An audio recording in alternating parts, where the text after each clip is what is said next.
Good evening friend, welcome to my channel. आइए आज हम लोग जो है प्रतिभाशाली बालक के विषय में जो है चर्चा करेंगे। कल की क्लास में हमने जो है समस्यात्मक बालक के विषय में चर्चा किया था कि किन उपायों के माध्यम से क्या सुधार करने की आवश्यकता होती है जो समस्यात्मक बालक होते हैं, जैसे कि हिंसा करने वाले बालक हो गए और झूठ बोलने वाले बालक हो गए, चोरी करने वाले बालक, इस सभी बालकों के बारे में कल क्लास में चर्चा किया था।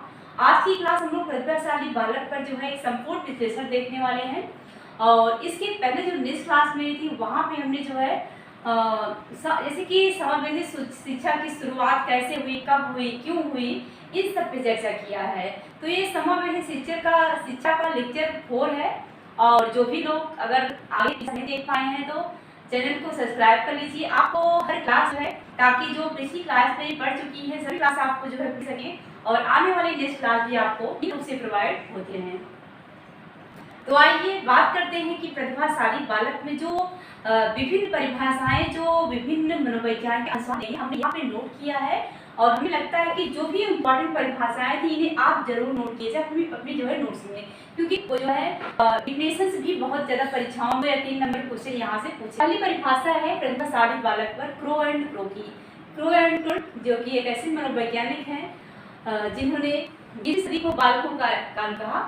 और इनके जो कोटेशन होते हैं, जो इनका स्टेटमेंट होता है, आपने देखा होगा कि बहुत ज़्यादा पूछा जाता है। स्किनर हो गए, क्रो एंड क्रो हो गए, गेट्स व अन्य हो गए, इनका आपको किसी भी चैप्टर में अगर मिलता है उन्हें आप माइंड में जरूर रखिएगा, क्योंकि इनसे जो क्वेश्चन बहुत ज़्यादा पूछे जाते हैं। तो आइए बात कर लेते हैं क्रो एंड क्रो। इन्होंने कहा कि प्रतिभाशाली बालक की बुद्धि 130 से प्लस होती है। जो प्रतिभाशाली बालक होते हैं इनकी बुद्धि 130 से प्लस होती है।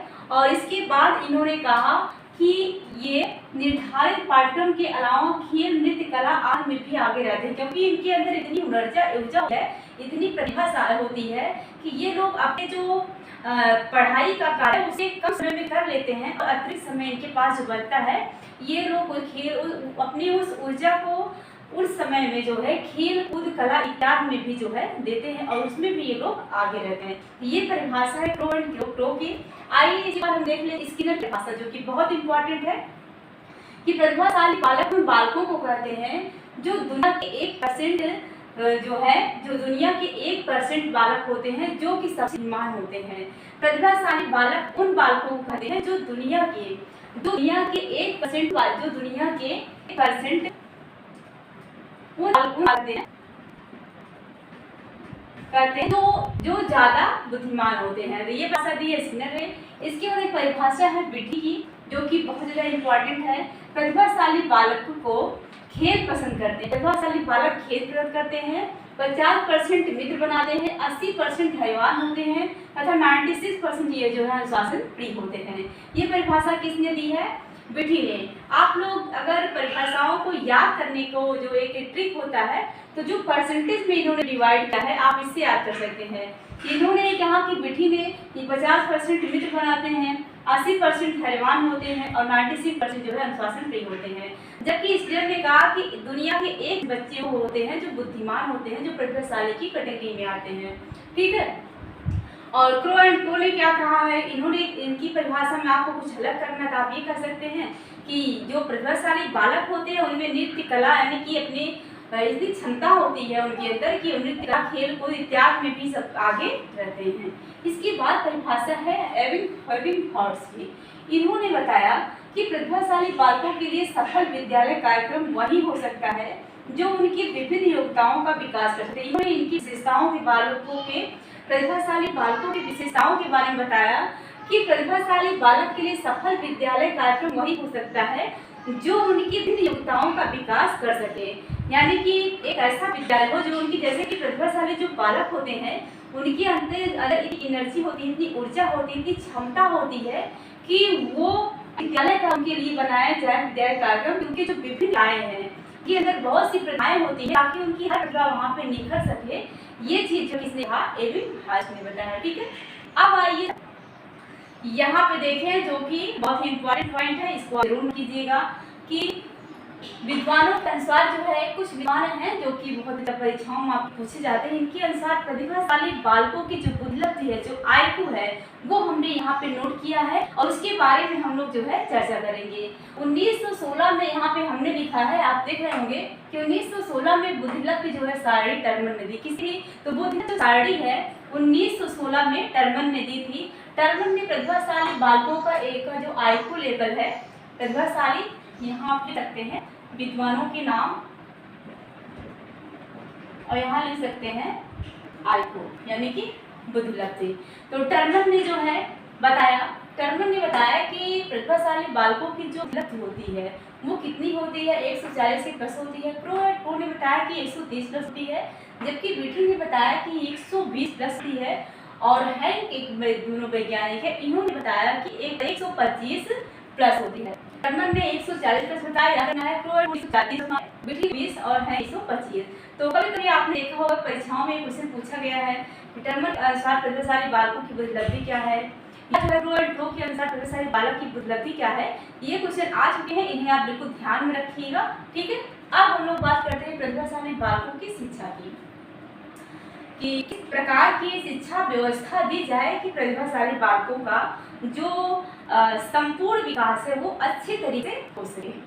तो दोस्तों देख रहे होंगे आप लोग की बहुत गर्मी है और ये मई का महीना जो कि बहुत ज़्यादा गर्मी इस मंथ में होती है और इसमें हम आपके लिए क्लासेस अगर आपको प्रोवाइड कर रहे हैं, कहीं यहाँ पे मेरी मेहनत भी है और आपकी भी मेहनत अगर रहे, आप ही हमारे साथ पढ़ते रहिए। और एक काम और करिएगा कि इस वीडियो को जितना ज़्यादा हो सके शेयर भी करें, जो भी दोस्त मित्र होंगे, जो भी फ्रेंड हैं, उन्हें आप शेयर कीजिए ताकि वो भी जो है क्लासेस का लाभ उठा सकें और आने वाली परीक्षा में अपना अच्छा योगदान दे सकें। तो यहाँ पे देखेंगे कि प्रतिभाशाली बालकों को आप किस प्रकार से शिक्षित कर सकते हैं। विशिष्ट विद्यालय बनाए जाए इनके लिए, जैसे कि नवोदय विद्यालय हो गया, यहाँ पे हमने लिखा भी है। हम सभी जानते हैं कि जो नवोदय विद्यालय होते हैं वहाँ पे ग्रामीण एरिया से लेकर के हर जगह का बच्चा जाता है और वही बच्चा जाता है जो कि प्रतिभाशाली होता है।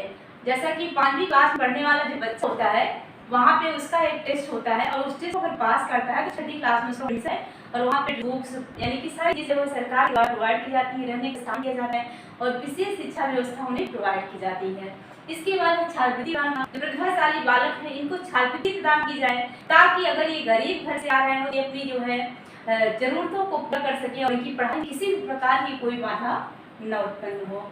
कभी कभी निचली कक्षाओं में पढ़ाने का मौका देना, ये जो प्रतिभाशाली बात है, जैसे कि अगर बच्चा जो है 5वीं मान लीजिए कि 8वीं है तो उनसे जो छोटी कक्षाएं हैं 5वीं 6ठी 7वीं क्लास हैं, इन क्लासेस इनको बीच में पढ़ाने का, इनके हुनर को दिखाने का मौका दिया जाए ताकि इन्हें इस एहसास कराया जाए ऐसे बच्चों को, हाँ हमारे अंदर ये चीज़ है, हम कर पा रहे हैं और भी ज़्यादा अपने अंदर की जो ऊर्जा है उसको बाहर निकालने की कोशिश कर सके। इसके बाद है कक्षा में प्रदर्शन। कक्षा में प्रदर्शन से तात्पर्य ये है कि जैसे कि 20 बच्चों की क्लासेस है और आपने 2 क्वेश्चन दिया और पूछा ओरल टेस्ट के माध्यम से कि इस क्वेश्चन का आंसर जो है कौन सा बच्चा है इस क्लास में जो बहुत कम समझ सकता है, तो वही बच्चा देगा जो प्रतिभाशाली होगा। तो प्रतिभाशाली बच्चों से अगर बीच में आप हफ्ते में 2 दिन 3 बार इस तरह से अगर आप देखना चाहते हैं कि कौन सा बच्चा है जो चीज का क्वेश्चन का आंसर, तो वही बच्चा देगा जो प्रतिभाशाली होगा और उस बच्चे के अंदर एक कॉन्फिडेंस यानी कि आत्मविश्वास उसका बढ़ेगा कि हाँ हमें ये चीज़ आ रहा था, हमने पूरी क्लास में सबसे पहले बताया, तो ताकि उसको लगे कि हाँ मेरे अंदर कुछ अलग है और मैं अच्छा कर सकता हूँ। तो ये है। इसके बाद निर्धारित पाठ्यक्रम के अलावा खेल कूद संगीत का मौका दें। निर्धारित पाठ्यक्रम यानी कि जो उसका सिलेबस है उसके अलावा भी उसे खेल कूद हो गया, नृत्य हो गया, संगीत हो गया, साहित्य हो गया, ये सभी चीज़ों का भी मौका दिया जाए ताकि उनकी जो प्रतिभा है, क्योंकि उनके अंदर बहुत ज़्यादा प्रतिभा होती है, ऐसे बालकों में उनकी जो प्रतिभा है वो निखर सके और उनका जो है संपूर्ण तरीके से उनका विकास हो सके।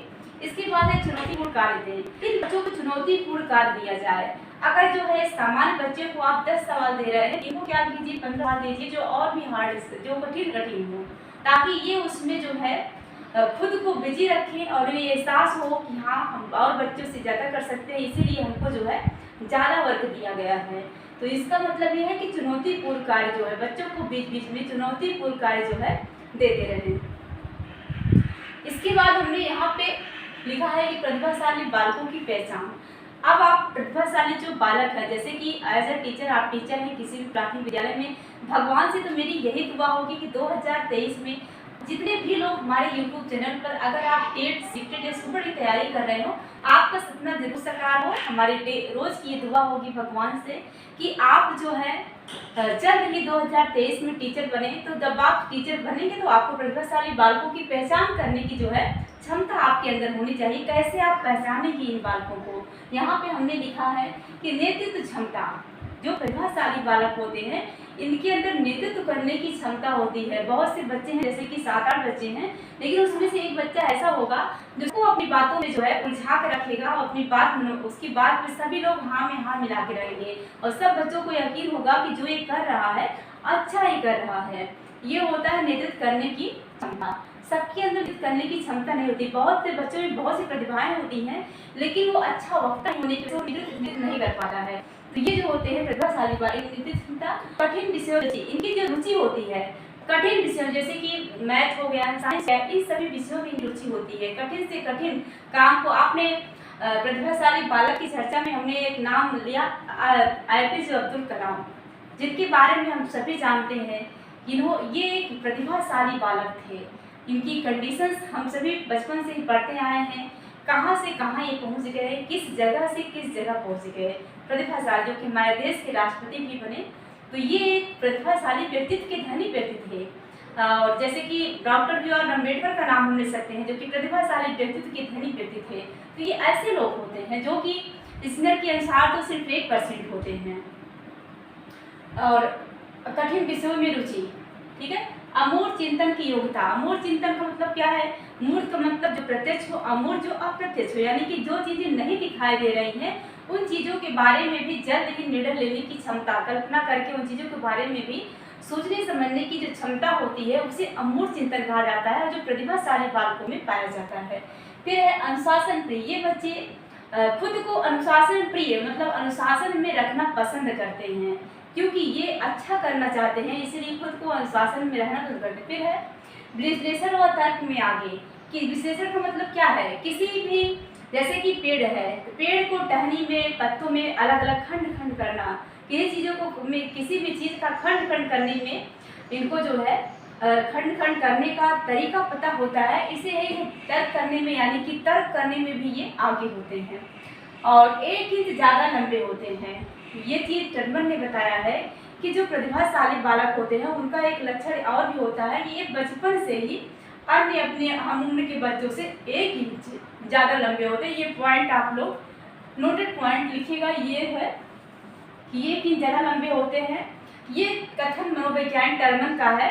बाकी अगर आप कहें कि हम इनसे सहमत हैं, तो ये हम इनसे सहमत जो है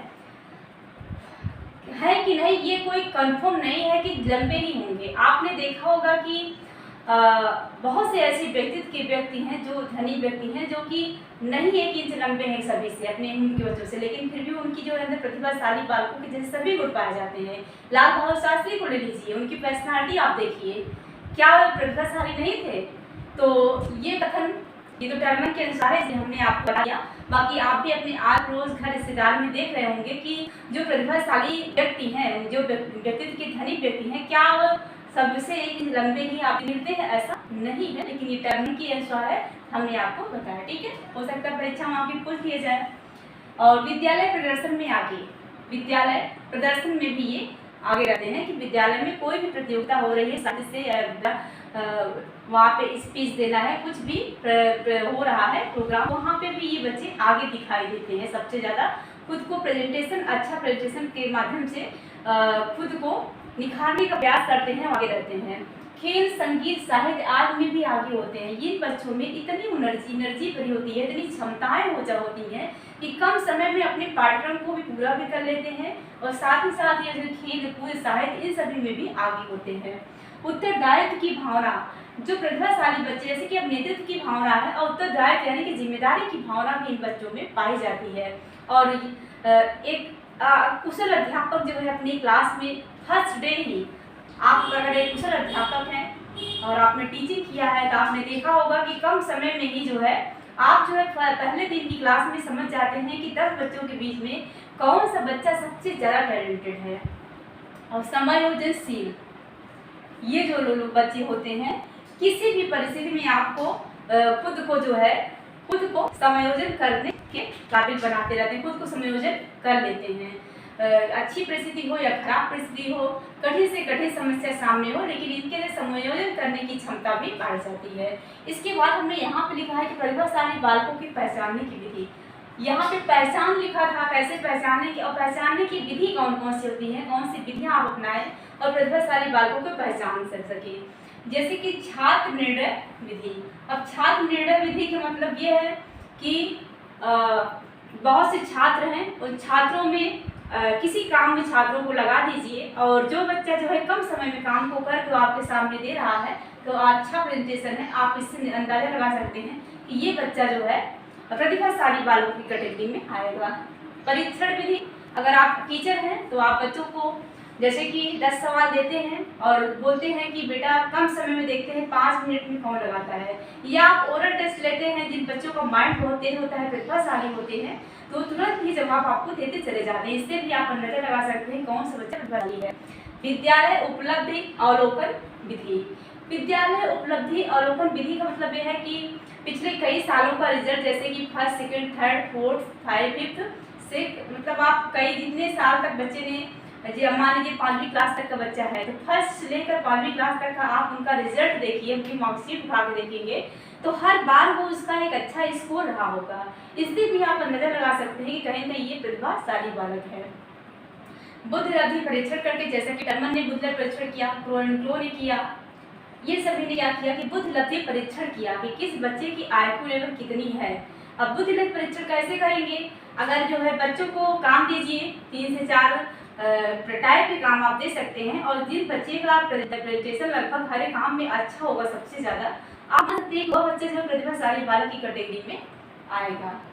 अभिक्षमता से ये है कि तार्किक चीज़ों के दीजिए और तार्किक मतलब क्वेश्चन दीजिए और उसको आंसर आप उससे पूछिए कि वो बच्चा कम समय में या ज़्यादा समय में कैसे आपको करके बता सकता है, या उसको सोचने संबंधी कि उसके अंदर इतनी क्षमता होती है। इससे आप पहचान सकते हैं कि यह बच्चा जो है क्या है, प्रतिभाशाली बालक है। यानी कि यह जो है कम समय में ज़्यादा से ज़्यादा जो है काम कर सकता है। अगर सवाल ही आप दे रहे हैं या कोई क्वेश्चन याद करने को दे रहे हैं तो कम समय में ज़्यादा से ज़्यादा आपको ज़्यादा से ज़्यादा रिजल्ट प्रोवाइड करता है कम समय में। तो ये है प्रतिभाशाली बालकों के बारे में आज का सेशन दोस्तों, यहीं तक। हमें उम्मीद है कि आप पूरे मन से पढ़ाई कर रहे होंगे और आने वाली परीक्षा में आपका एक बेहतर स्कोर होगा और आप सफल जरूर हों। इसके लिए हमारे भगवान से हमेशा दुआ रहेगी, मनोकामनाएं हमेशा हमारी दुआ आप लोगों के साथ हमेशा है। हम यही चाहेंगे कि जो भी लोग हमसे पढ़ रहे हैं वो सफल जरूर हों, क्योंकि हम जो है खुद आपको वही चीज़ें प्रोवाइड कर रहे हैं जो कि आपकी परीक्षा के दिन से बहुत ही ज़्यादा इम्पोर्टेंट है। आपको यहाँ प्रतिभाशाली, जैसे कि हम समावेश शिक्षा हमने जब देखा टॉपिक, तो मुझे लगा कि छोटी क्लास में इसे खत्म करने का कोई मतलब नहीं है। यहाँ से बहुत से क्वेश्चन उठते हैं, इसीलिए आज ये 4थी क्लास है। अभी कम से कम 2 क्लास हो सकती है कि 1 क्लास या 2 क्लास और होगी समावेश शिक्षा पर, तब जाके समावेश शिक्षा का हमारा जो टॉपिक है क्लियर होगा। इसके बाद हम लोग नेक्स्ट टॉपिक पे चलेंगे। तो आज का सेशन दोस्तों यहीं तक, मिलते हैं कल की क्लास में। Thank you.